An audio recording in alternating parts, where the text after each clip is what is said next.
Hello friends, let's continue our lecture. और जैसे हम पिछले वीडियो में मैं आपको बता रही थी कि किन किन बेसिस पे हम डाइवोर्स ले सकते हैं। अब इस वीडियो में मैं आपको कुछ क्लासिकल केसेस बताऊंगी which is going to be very important. ठीक है, ये आपके क्लासिकल केसेस देखिए, ये जो आपको दिख रहा है स्क्रीन पे, ये क्रूएलिटी का केस है। और ये किस चीज़ का क्लासिकल केस है? ये है डास्टन वर्सेस डास्टन का केस। ये डास्टेन वर्सेस डास्टन भी बोलते हैं, या फिर इसको आप दस्ताने वर्सेस दस्ताने का केस बोलोगे।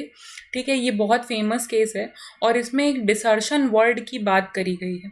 ठीक है, तो ये क्या होता है डिसर्शन, हम इस वीडियो में देखेंगे। तो देखिए, डिसर्शन का मतलब होता है it means abandonment of one spouse by the other, यानी एक स्पाउस दूसरे स्पाउस का अबंडेंट कर देता है, मतलब उसको निष्कासित एक तरीके से कर देता है, मना कर देता है, आउट ऑफ द मैरिज वो बाहर आ जाता है। However for desertion to be ground of divorce, लेकिन ये जो डिसर्शन है ये एक ग्राउंड बन जाता है डाइवोर्स लेने का। It must continue for the minimum period of 2 year. ये डिसर्शन कितने साल तक रहता है? 2 साल तक हम डिसर्शन के लिए वेट कर सकते हैं। ठीक है, तो also desertion can be either physical और इवन मेंटल। डिसर्शन पूरी तरीके से त्याग भी हो सकता है उस पर्सन का, या फिर उसको मेंटली उसने दिमाग में प्रिपेयर कर लिया है, तो उस टाइम पे भी हम उसको बोलेंगे कि वो डिसर्शन के अंडर आएगा। तो आप मेंटली यानी दिमागी तौर पे भी किसी को त्याग कर सकते हो, या फिर उसको फिजिकली पूरी तरीके से त्याग कर देना, वो हमारा डिसर्शन में कवर हो जाता है।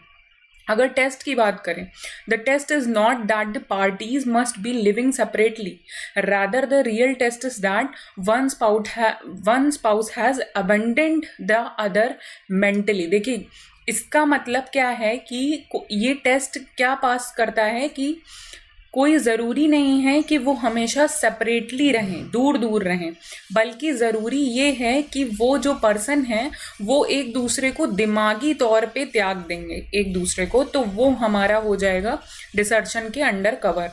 That is there is no interest in discharge of matrimonial duties, यानी अब वो अपनी मैट्रीमोनियल ड्यूटीज़ को निभा नहीं रहे हैं।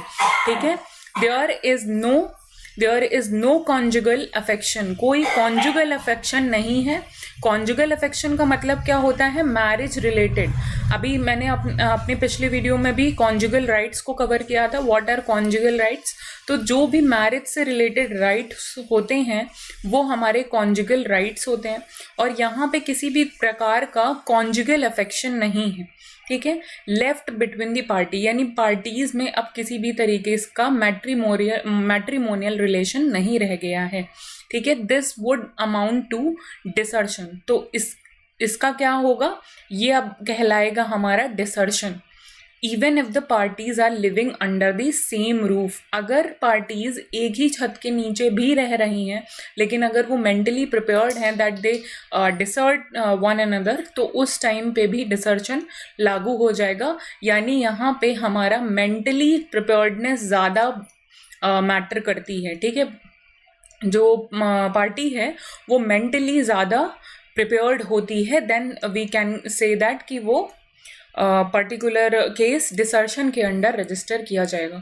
तो ये जो दस्ताने वर्सेस दस्ताने का केस है वो डिसर्शन से रिलेटेड है, और यहाँ पे हमारा की वर्ड डिसर्शन ही है।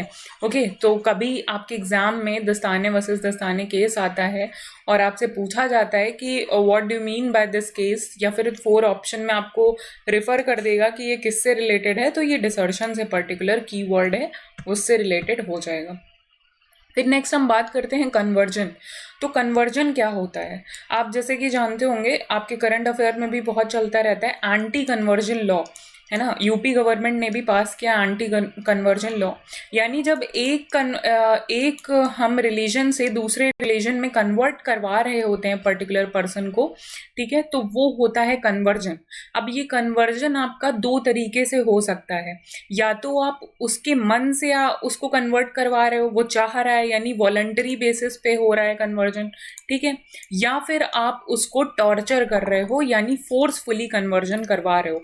तो जो फोर्सफुली कन्वर्जन है वो रेस्ट्रिक्टेड है, वो आपका लॉ के अंदर कवर नहीं होगा। फोर्सफुली आप किसी को भी कन्वर्ट नहीं करवा सकते हो एक रिलीजन में। हाँ, if he is prepared, he और she is prepared for the conversion, then आप उसको करवा सकते हो। तो कन्वर्जन की बात करते हैं। Here conversion means abandonment of Hinduism. Conversion का मतलब हिंदू लॉ में क्या है कि हिंदुइज्म को ख़त्म कर देना, हिंदुइज्म को पूरी तरीके से त्याग कर देना, एंड एम्ब्रेसमेंट ऑफ अनदर रिलीजन, और दूसरे रिलीजन को एम्ब्रेस करना, संवारना, उसको हम बोलते हैं कन्वर्जन आफ्टर फॉर्मल सेरेमनी। यानी कि हम एक फॉर्मल सेरेमनी करते हैं। ओके, फॉर्मल का मतलब क्या हो गया है कि कोई ऐसी सेरेमनी जिसमें सभी लोग प्रेजेंट हो, उसको हम बोलेंगे कि वो हमारा कन्वर्जन के अंदर कवर होगा। देन बात करते हैं हम अनसाउंडनेस ऑफ माइंड की। तो ये मैंने पहले भी कवर किया था। मैंने वहाँ पे बताया था आपको कि साउंड माइंड कौन पर्सन होता है, जो अपने मैट्रिमोनियल रिलेशंस को और ड्यूटीज़ को अच्छे से जानता है। ठीक है, तो वहाँ पे हमारा साउंड ऑफ माइंड होगा। लेकिन अनसाउंडनेस ऑफ माइंड जस्ट उसका अपोजिट होगा। यहाँ पे आपको इंसैनिटी दिखाई देगी। इनसेन होते हैं, इनसेन को हम बोलते हैं पागल, है ना, तो इनसेन दिखाई देंगे। Here insanity must be grave nature, either it is in incurable form, या तो ये इनक्यूरेबल फॉर्म में होगी, मतलब कि इंसैनिटी अब ये सही नहीं हो सकती। ठीक है, और सच एज जैसे हम कहते हैं सीजोफ्रेनिया हो गया है, या फिर मेंटल डिजीज हो गई है ना, is such that the other spouse cannot reasonably be expected to continue with the spouse affected by the unsoundness of mind. तो अगर कोई पर्सन अनसाउंड है माइंड से, यानी वो ढंग से डिसीजंस नहीं ले पाता है या समझ नहीं पाता है मैट्रिमोनियल रिलेशन को, तो उसको हम बोलते हैं अनसाउंड ऑफ माइंड, और ये भी आपका ग्राउंड ऑफ डाइवोर्स बन सकता है। ठीक है, तो आपको ये ध्यान रखना है कि अभी हम बात किस टॉपिक पे कर रहे हैं। तो मैं यहाँ पे आपसे ग्राउंड ऑफ डाइवोर्स डिस्कस कर रही हूँ कि डाइवोर्स के कौन कौन से ग्राउंड्स हो सकते हैं which are valid in nature. ठीक है, इनवैलिड ग्राउंड नहीं, वैलिड ग्राउंड्स की हम बात कर रहे हैं। एक तो हमारा कन्वर्जन हो गया, दूसरा अनसाउंडनेस ऑफ माइंड हो गया है। ठीक है, फिर अगर अनसाउंडनेस ऑफ माइंड की बात करें, all time of marriage, at the time of marriage person जो है ग्राउंड फॉर वॉइडेबल मैरिज। मतलब क्या है, अगर जिस टाइम मैरिज हो रही थी और उस टाइम वो पर्सन दिमाग से सही नहीं था, अनसाउंड था माइंड से, तो वो भी एक वॉइडेबल मैरिज के अंडर कवर होगी। अब जैसे हमने इसके पिछले लेक्चर में बताया था आपको कि वैलिड मैरिज, वॉइडेबल मैरिज और वॉइड मैरिज में डिफरेंस क्या है। तो वॉइडेबल मैरिज के अंडर हमारी अनसाउंडनेस ऑफ माइंड भी कवर हो रही थी। ओके, सो ये एक ग्राउंड ऑफ डाइवोर्स भी बन जाता है। आफ्टर मैरिज की अगर बात करते हैं तो ग्राउंड फॉर डाइवोर्स ये हो सकता है, अगर आफ्टर मैरिज भी कोई पर्सन अनसाउंड हो जाता है माइंड से, तो that is also covered under ground of divorce. अगर हम पर्टिकुलर बात करते हैं लेप्रोसी की, आपको पता होगा लेप्रोसी का मतलब क्या होता है। ठीक है, जिसको हम कोढ़ बोलते हैं हिंदी में। ठीक है, तो ये भी एक ग्राउंड ऑफ डाइवोर्स बन जाता है। कैसे? लेप्रोसी मीन्स, इसको हैंसेंस डिजीज भी कहते हैं। ये एक आपका जीएस का क्वेश्चन हो सकता है कि हैंसेंस डिजीज क्या होती है। तो हैंसेंस डिजीज को ही लेप्रोसी कहते हैं, which is use to be serious skin disorder. ये एक तरीके की स्किन डिसऑर्डर होती है। ठीक है, इसमें पूरा आपका शरीर का मांस जो है वो गलने लगता है और डिफॉर्म हो जाती है पूरी बॉडी, तो वो हमारी लेप्रोसी होती है। It was initially made a ground of divorce because the disease used to be incurable। देखिए, जो डिजीज थी पहले लेप्रोसी, वो इनक्योरेबल थी और इसीलिए पहले इसको ग्राउंड ऑफ डाइवोर्स माना जाता था। However, in 2019, ठीक है, again I am marking it star with star, तो आप यहाँ पे थोड़ा सा ज़्यादा फोकस करिएगा। However, in 2019, leprosy was removed as a ground of divorce। अब leprosy को 2019 में ground of divorce से हटा दिया गया है। It now stand deleted, और इसको कर दिया गया है delete। ओके, तो इसको हम बोलेंगे कि ये ground of divorce नहीं है। फिर अब एक और डिजीज आपकी आती है यहाँ से, वेनिरियल डिजीज। वेनिरियल डिजीज क्या है? Means disease related to sexual organs. तो जो सेक्सुअल ऑर्गन से डिजीज रिलेटेड होती हैं that is called venereal diseases. Okay, these diseases must be grave and serious and it must be communicable form. ये जो diseases होती हैं ये कम्युनिकेबल फॉर्म में होती हैं, और अगर एक पर्सन को हो गया तो दूसरे पर्सन तक फैलने के चांसेस हो जाते हैं। तो ये जो है ये हमारा ग्राउंड ऑफ डाइवोर्स है। ठीक है, याद रखिएगा। और इसमें कौन सी डिजीजेज आती हैं? One of the most famous disease हैं HIV और एड्स। तो ये जो है ग्राउंड ऑफ डाइवोर्स हो जाएंगी। Then renunciation of the world. अगर एक पर्टिकुलर पर्सन जो है पूरे वर्ड को त्याग कर अब वो इनलाइटमेंट या कुछ ऐसा संन्यास टाइप प्राप्त करना चाहता है तो वो भी ग्राउंड ऑफ डाइवोर्स में हमारा कवर हो जाएगा। This means sannyas that is where a person abandon the world by entering a religious order. अगर एक पर्सन रिलीजियस ऑर्डर में करना चाहता है एंट्री और he is asking for divorce, then he she will be able to give. ठीक है, तो यहाँ से आपको याद रखना है। देन बात देखिए आपका नेक्स्ट क्या है?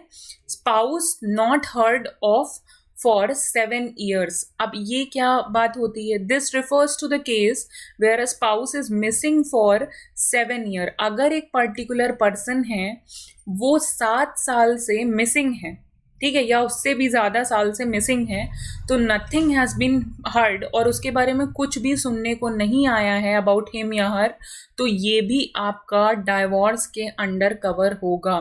ठीक है, तो यहाँ पे आपको इतनी चीज़ों पर ध्यान रखना है, और स्पेशली आपको ये याद रखना है कि लेप्रोसी जो डिजीज़ है this is out of the ground of divorce. इसको अब बाहर आ गई है ये ग्राउंड ऑफ डाइवोर्स से, तो यहाँ पे आपको थोड़ा ज़्यादा फोकस करके चलना है। अब अगर नोट पॉइंट आप यहाँ देख रहे होगे तो टोटल ग्राउंड्स कितने हैं? अर्लियर और नाउ। ठीक है, तो अर्लियर 9 ग्राउंड होते थे, अब 8 ग्राउंड हैं डाइवोर्स लेने के। तो जैसे कि आपको पता है लेप्रोसी हटा दिया गया है तो वो ग्राउंड आपका डिलीट हो गया है। अवेलेबल टू विच स्पाउस, तो ये किसको अवेलेबल होते हैं? हस्बैंड और वाइफ में, तो ये दोनों को ही अवेलेबल होते हैं।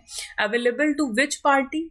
Aggrieved party. ठीक है, ये अग्रीव्ड पार्टी को अवेलेबल होते हैं, जबकि जो डिफॉल्ट साबित होगी उसको अवेलेबल नहीं होंगे। ठीक है, वो ग्राउंड ऑफ डाइवोर्स नहीं बनकर आएगा, तो आपको ये यहाँ से थोड़ा सा फोकस कर चलना है। ओके, फिर अगर special grounds available to wife की बात करते हैं हम, एक वाइफ को कुछ स्पेशल ग्राउंड्स दिए जाते हैं कि she is getting out of the condition of divorce. तो देखिए यहाँ पे कुछ स्पेशल ग्राउंड है।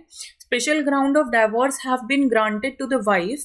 These grounds are over and above the grounds which are available to both husband and wife. देखिए ये ओवर है यानी थोड़ा ज़्यादा है, और अबव है उन ग्राउंड्स के जो हस्बैंड और वाइफ दोनों को ही दिए गए हैं। ये यानी यहाँ पे आप थोड़ा सा यहाँ पे प्रायोरिटी ज़्यादा वाइफ को दे रहे हैं in the I of law. फिर बात करते हैं one ground which deserves mention is conviction of husband for the sexual offence committed after marriage. तो अगर सेक्सुअल ऑफेंस आफ्टर मैरिज होता है तो दैट इज कवर्ड, और फिर वहाँ पे हम वाइफ को प्रायोरिटी देंगे। नेक्स्ट हम बात करते हैं डाइवोर्स बाय म्यूचुअल कॉन्सेंट। अब म्यूचुअल कॉन्सेंट के बेसिस पे भी डाइवोर्स होता है, आपको पता है, जैसे मैंने अपनी पिछली वीडियो में कवर किया था कि दोनों चाहेंगे तो भी डाइवोर्स होगा, तो म्यूचुअल कॉन्सेंट पर भी होगा डाइवोर्स, और उसके बेसिस पे हम यहाँ पर डिस्कस करने वाले हैं कि कौन कौन से डाइवोर्सेस होते हैं ऑन द म्यूचुअल कॉन्सेंट। ठीक है, तो पहले